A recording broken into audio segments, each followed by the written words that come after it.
Bible कहेले कि पाप का मजूरी तो मृत्यु है, मगर परमेश्वर का वरदान हमरी प्रभु यीशु मसीह में अनंत जीवन हवे।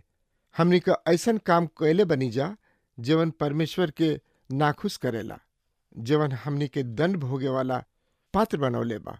मगर बाइबल अनंत जीवन की ओर एगो सुघर रास्ता प्रस्तुत करेला। TWR इंडिया से प्रसारित कार्यक्रम जिंदगी की राह यही अनंत जिंदगी की खोज में चले वाला एगो कार्यक्रम है। कृपा करके सुनी देखें ताकि परमेश्वर आपकी जिंदगी में आपका रास्ता बतावे वाला ठहरस।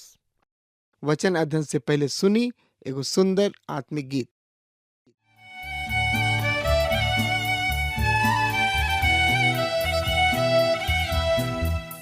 गाँव के भैया और बहिनी आई प्रभु के गुण गाई। गाँव के भैया और बहिनी आई प्रभु के गुण गाई। प्रभु महान बाड़न जग के रचैया, प्रभु महान बाड़न जग के रचैया। गाँव के भैया और बहिनी आई प्रभु के गुण गाई। गाँव के भैया और बहिनी आई प्रभु के गुण गाई।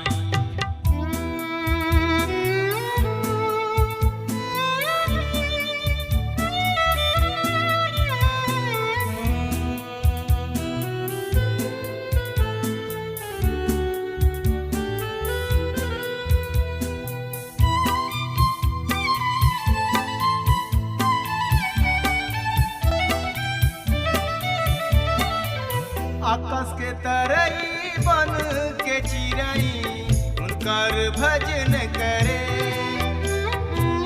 भूमि नदिया और चटनवा जोर से थपरी पीटे। हमर मसीही फिरीत आई, प्रभु चरण के सट जाई। प्रभु महान बाड़न जग के रचैया, प्रभु महान बाड़न जग के रचैया। गाँव के भैया और बहिनी आई प्रभु के गुण गाई।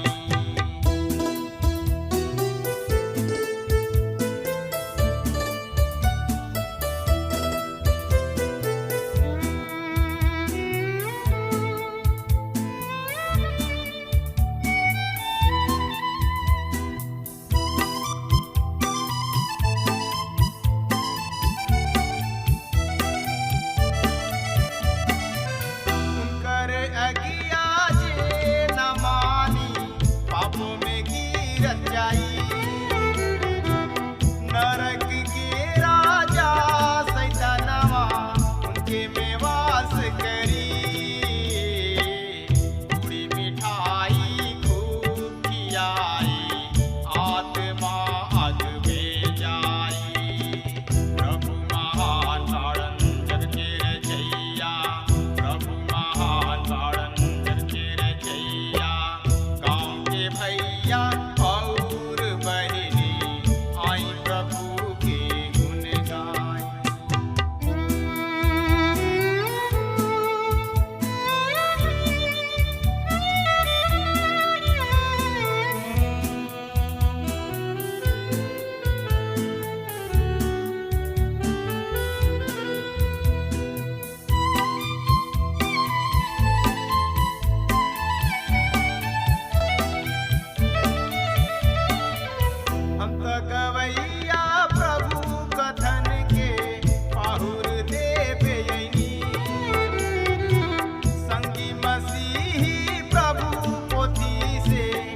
शैतान के दूर करी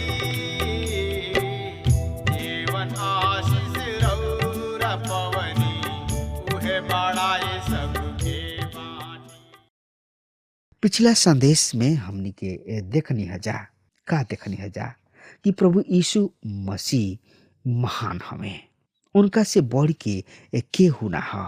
यीशु मसीह सबसे बड़ महायाजक हवे जौन की पिता के दाहिना हाथ जा बैठले और हमनी खातिर सदा विनती करेले। और हमनी के इहो देखनी हजा प्रभु यीशु मसीह हमनी के शरण स्थान हवे। हम तो दोषी हई, हमनी के दंड के जोग रही जा। प्रभु यीशु मसीह हमनी के बचा लिहले, हमनी के पाप से उबार दिहले। ई कतना बड़ महान उनकर अनुग्रह बा, उनकर दया ह, उनकर प्रेम ह जौन की हमनी के आज ओ कीचड़ से, ओ पाकी से निकल के चट्टान पर खड़ा बानी जा। ऐसे हमनी के चाहे कि उनकर स्तुति, उनकर प्रशंसा, उनकर बड़ाई करी जा। और हमनी के देखनी है जा प्रभु यीशु मसीह हमनी के बचा लिहले, हमनी के महायाजक हवे, हमनी के तारनहार पालनहार परम पिता परमेश्वर हवे। उहे मार्ग, सत्य और जिंदगी हवे। हमनी के भुलाए के ना चाही और हमनी के गुमराह ना होके के चाही केहू के बात पर। सिर्फ प्रभु यीशु मसीह ही हवे जौन की हमनी के उद्धार मुक्ति दे सकताड़े। ये अध्याय में हमनी के देखे के और ये अध्याय के शीर्षक है मलकीसेदक के बाद प्रभु यीशु मसीह महायाजक। इब्रानी के पूरा पत्री में यीशु मसीह के बखान पावल जाला जौन की इस समय पिता परमेश्वर के दाहिना हाथ बैठल बाड़े। यह विषय आज कलीसिया सब में ना पावल जाला। हमनी के बहुत ज्यादा प्रभु यीशु मसीह के मृत्यु और पुनरुत्थान के विषय में बातचीत करी न जा। ये बहुत ही बढ़िया बात बा, लेकिन हमनी के जीवित परमेश्वर के वचन के बारे में सोचे और विचारे और समझे के बा जौन की पिता के दाहिना हाथ जाके बैठल बाड़े, जेकरा किने हमनी किने सेवकाई बा। सेवकाई के द्वारा हमनी के आत्मिक जिंदगी के भी परीक्षा हुई। इब्रानी के लेखक हमनी के मलकीसेदक और हारून के जिंदगी के बाद के भी पेश करी हैं। इब्रानी के पत्री 7 अध्याय 1 पद में लिखल बा, यह मलकीसेदक जौन की शालेम के राजा और सर्वोच्च परमेश्वर के महायाजक रहन। जब अब्राहम राजा सब के संहार के लौटत रहन तो इहे उनका से भेंट के उनका के आशीष दिहले। इतिहास के लेख में मलकीसेदक के शालेम के राजा कहल गइल बा तथा साथ ही 7 परमपिता परमेश्वर के याजक भी कहल गइल बा। ये सब के जानकारी खातिर रुआ आपन पवित्र शास्त्र बाइबल निकाल ली। उत्पत्ति की किताब 24 अध्याय के 17 से 24 पद ए तरी से बता रहा बा। जब वो कदोर्लाओमेर और उनकर साथी राजा सब के पराजित के यानी कि हरा के वापस लौटत रहले तो सदोम के राजा सावे के घाटी में जन की राजा के घाटी भी कहलात रहे उनका से भेंट के अइलन। तब शालेम के राजा मलकीसेदक रोटी और दाख मधु ले अइलन। उ परम प्रधान परमेश्वर के याचक रहन त उ उनका से ई आशीर्वाद दिहलन, स्वर्ग और पृथ्वी के सृष्टिकर्ता परम प्रधान परमेश्वर के ओर से अब्राहम धन्य होखस, परम प्रधान भी धन्य होखस जौन की तोरा शत्रु सबके तोहरा बस में क दिहले। फिर अब्राहम उनका के सब चीज के 10वां अंश दिहले। तब सदोम के राजा अब्राहम से कहले, लोगन के त हमरा के द और धन संपत्ति अपना खातिर राख ल। अब्राहम सदोम के राजा से कहलन, हम स्वर्ग और पृथ्वी के परम प्रधान परमेश्वर यहोवा के शपथ ले ले बानी कि जौन कुछ तुहार ह ओकरा में से ना त एगो सूत न जूता के बांधे वाला फीता यानी कि कुछ ना लेब, जौने से कि तू ई ना कह पाव कि हम अब्राहम के धनी बना दिहनी। जौन कुछ ई जवान सब खा लिहले ओकरा के छोड़ तथा ओह पुरुष अर्थात अनेर अस्कोल और ममरे के भाग के छोड़ जौन तोहरा साथ गोल रहले, हम कुछ और ना ले। उ आपन आपन हिस्सा ले लेस जा। हमने के केहू के भी नाम के भुला सकता नहीं जा, लेकिन पवित्र आत्मा कभी भी नहीं के भुला सकत। आई हमने के यही लगले पढ़ लियल जाओ तो पढ़े, समझे, सोचे, विचारे खातिर भजन संहिता 110 में लिखल बा, यह परमेश्वर शपथ कैले बाणे और ना पछतई है कि तू मलकीसिदक के रीति पर सर्वदा के महायाजक हवे। हम और रउआ प्रभु यीशु मसीह के महाजकीय काल में हो रहल बा। बहुत ऐसन लोग बाणे जौन की समय विभाजन के ना मानेलन, इस शब्द के ही पसंद ना करेलन। कई प्रचारक त इस शब्द के उपयोग ही ना करेलन। हम इस शब्द के उपयोग कर रहल बानी काहे कि ई पवित्र शास्त्र बाइबल में लिखल बा। इस समय विभाजन अलग अलग काल के प्रदर्शित कर रहल बा। ऐसे ये बात प्रकट होता कि समय समय पर परमेश्वर मनुष्य के साथ कौना तरी से व्यवहार कैले। पुराना नियम में हम पावतानी कि वाचा के बक्सा यानी कि वाचा के संदूक उनका बीच में रहे और हारून महायाजक रहन। वाचा के बक्सा उनका बीच में रहे। हमने किने आज महायाजक बाणे, लेकिन उ कौनो महल के सेवा निखन कर रहल। उ परमेश्वर के दाहिना हाथ बैठल बाणे और उ आज भी उहे पर बाणे। जबकि मलकीसेदक के बारे में बहुत ऐसन पद हमने के पुराना नियम में नहीं खे मिलत, लेकिन इब्रानी सबके पत्री में कुछ पद मिलता। त एकरा बारे में पढ़े, सुने और समझे खातिर रुआ आपन पवित्र शास्त्र बाइबल निकाल ली। इब्रानी के पत्री 5 अध्याय के 10 पद में लिखल बा, और परमेश्वर की ओर से मलकीसिदक के रीति पर महायाजक नियुक्त कइल गइलन। आई यही लगले हमनी के पढ़ लियल जाओ। इब्रानी के पत्री 6 अध्याय के 20 पद ए तरी से बता रहल बा, जहाँ प्रभु यीशु मसीह हमनी खातिर अग्रदूत बन के और मलकीसिदक के रीति पर सदा के खातिर महायाजक होके प्रवेश कइले बाणे। उनका के परमेश्वर की ओर से मलकीसिदक के रीति पर महायाजक के पद मिलल, जहाँ प्रभु यीशु मसीह मलकीसिदक के रीति पर सदा काल के महायाजक बन के हमने खातिर अगुआ के रीति पर प्रवेश भइले। यहाँ पर इब्रानी 7 अध्याय के 1 पद में लिखल बा एह तरी से, मलकीसिदक के शालेम राजा और परम प्रधान परमेश्वर के याजक सर्वदा याजक बनल रहेलन।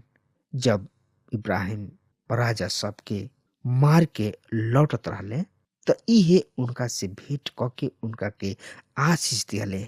इब्रानी के पत्री 7 अध्याय के 17 पद एह तरी से बता रहल बा, काहे कि उनका विषय में ई गवाही दिहल गइल कि तू मलकीसिदक के रीति पर युग न युग याजक हवे।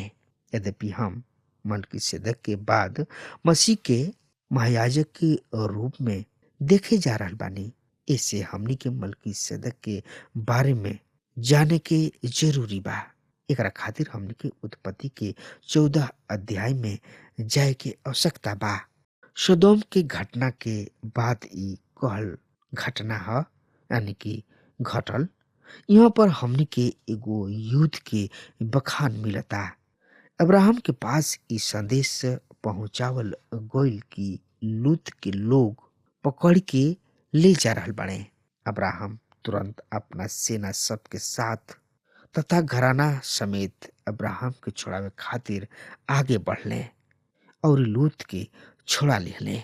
आगे का होता एकरा बारे में जानकारी खातिर रुआ आपन पवित्र शास्त्र बाइबल में उत्पत्ति की किताब 14 अध्याय के 17 और 18 पद एह तरी से साफ साफ बता रहल बा। जब ऊ कदोरला उमेर और उनकर साथी राजा सबके हरा के वापस लौटत रहन, त सदोम के राजा सावे के घाटी में, जौन की राजा के घाटी भी कहाला, उनका से भेंट करे अइलन। तब शालेम के राजा मलकी सदक रोटी और दाख मधु ले अइले। ऊ परम प्रधान परमेश्वर के याजक रहन। आई यही लगले हमनी के पढ़ ले जाओ इब्रानी के पत्री 7 अध्याय के 2 पद के। एह पद में एह तरी से लिखल गुल बा, यही के अब्राहम अपना सब लूट के 10वां अंश भी दिहले। ऊ अपना नाम के अर्थ के अनुसार पहले तो धार्मिकता के राजा और तब शालेम के राजा अर्थात शांति के राजा हमें। यहाँ पर ऐसन कल्पना कल जा रहल बिया कि वहाँ पर शालेम रहन। हम नहीं समझ रहल कि एकरा में कुछ सच्चाई बा। शालेम जगह ना ह, एकर मतलब शांति ह। यहाँ पर ई नइखे कहल गोइल कि मलकी सिदक यरूशलेम के राजा रहन। ऊ शांति के राजा रहन। ई ऊ आदमी रहन जौन की वहाँ पर शांति कायम कैले रहन। मलकी सेदेक धार्मिकता के राजा रहन। मेलेक के मतलब राजा होला और सिद्देक के मतलब धार्मिकता से बा। मतलब यह परमेश्वर हमनी के धार्मिकता हवे। मलकी सिद्देक मसीह के प्रकार हवे। ऊ शांति और धार्मिकता के राजा हवे। प्रभु यीशु मसीह हमनी के राजा हवे और ऊ हमनी के धार्मिकता भी हवे। उनकर धार्मिकता हमनियों के भी धर्मी ठहरावले बा। मलकी सेदक परमपिता परमेश्वर के याजक रहन। प्रभु यीशु मसीह हमनी के महायाजक हमें। ये बहुत ही रुचकर बात बा। मलकी सेदक अब्राहम से मिले खातिर बहरी अइलन और अपना साथे रोटी और दाख मधु ले अइले। जहाँ तक हम सोचतानी कि दोनों चीज प्रभु भोज में उपयोग कल जाला, एमे भाग केवल विश्वासी लोग ही ले ले जौन की उनका बारे में चिंतन करेलन और आराधना करलन। प्रभु यीशु मसीह हमें प्रभु के प्रभु और राजाओं के राजा हमें। उहे शांति के राजकुमार हमें। उहे मुक्तिदाता हमें और उहे उद्धार करता हमें। उनके से बढ़ के हो ना हो कि हमने के उनकर स्तुति प्रशंसा करी जा। प्रभु यीशु मसीह याजक हमें। ऊ पूरा ब्रह्मांड के रचे वाला हमें और ऊ मुंह के जी उठले। सब हम इहे कहे चाहब, अगर वह हमार बात सुन रहल बानी, ऊ रउआ के प्यार करे वाला प्रभु हमें। बस एक खाली आकत देखी कि प्रभु कतना महान और कतना अनुग्रहकारी हमें। रुआ पाप के खातिर ओ कलवरी के क्रूस पर बलिदान हो गइलन ताकि हमनी के बचावल जा सकी जा। उनकर अनुग्रह अपरंपार बा। इससे हमार का नाम बा रुआ कतही काहे ना होखी। अगर हमार बात रुआ तक पहुंच रहल बा तो आज वे यही घड़ी प्रभु यीशु मसीह ने आई और अपना आप के प्रभु के हवाले कर दी और प्रभु कही कि हे प्रभु, हमरा जिंदगी के नैया के पतवार तू ही बन जा। हमरा नैया के खे कि प्रभु तू ही किनार लगा तो बस रुआ आतना तो कह सकतनी। हाँ श्रोता मित्र भाई बहन, ई एगो सुगर समय बा कि रउआ प्रभु यीशु मसीह से बातचीत कर सकतनी। रउर पाप चाहे कतनो बड़ काहे ना होखे, रउर पाप चाहे कतनो लाल काहे ना होखे, चाहे रउर पाप कतनो बड़ और खतरनाक काहे ना होखे, बस प्रभु यीशु मसीह किने आई। प्रभु यीशु मसीह कहलन आपन मुंह पसार हम ओकरा के भर देब। रुआ आपन मुंह पसारी प्रभु रुआ पाप के क्षमा क के अपना छाती से लगा के रुआ के प्यार करिए, दुलार करिए और जिंदगी के राह दिखाइए। अब हमार समय खत्म हो रहा बा, तब तक खातिर रुआ हमरा के आज्ञा दी। परमेश्वर रुआ के बहुत ही आशीष देस। आमीन। हमके विश्वास बा कि ई कार्यक्रम आप सब खातिर फायदेमंद सिद्ध भइल हुई। हम चाहतनी कि आप सब अपन अपन आशीष हमरों से बांटी। अगर आप सबके लगे बाइबल से चाहे आपकी निजी जिंदगी से कोनो सवाल होके, चाहे कोनो समस्या खातिर प्रार्थना करावे चाहतनी, तो हमारी फोन नंबर पर जरूर संपर्क करें। परमेश्वर आप सबके बहुत आशीष प्रदान करें और आज का दिन आप खातिर सुखद बनावे।